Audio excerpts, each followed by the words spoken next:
បាទជំរាបសួរបងប្អូនបាទថ្ងៃនេះគឺជាថ្ងៃទី11ខែ5ឆ្នាំ2025បាទនេះជាការដ្ឋានខាងឃុំរមេឈួរបងប្អូនបាទ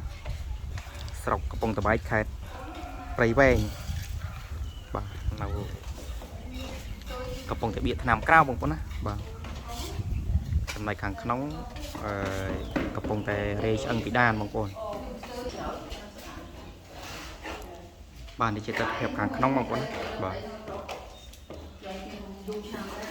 ផ្ទះវិឡានេះដែរយើងមានបន្ទប់គេង2បងប្អូន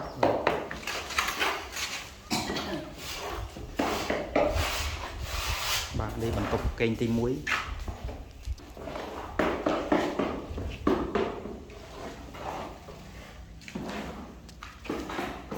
បាទនេះជាបន្ទប់គេងទី2បងប្អូន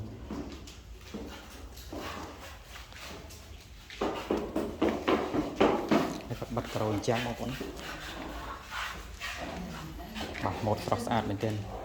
បាទនេះក៏តរោងបានមកក្រោយបងប្អូនបាទហើយនេះបន្ទប់ទឹក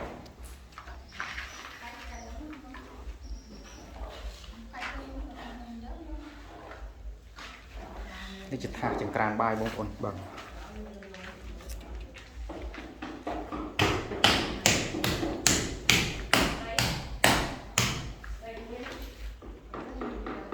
បាទបងប្អូនខាងឃុំរមាសឈួរបាទមានចំណាប់អារម្មណ៍ចង់សាងសង់បងប្អូនអាចមើលដល់ទីតាំងបានបងប្អូនឬក៏ទំនាក់បងប្អូនទំនាក់ទំនងមេធុំននសេហាបាទទៅមកកាម25ខែក្រុង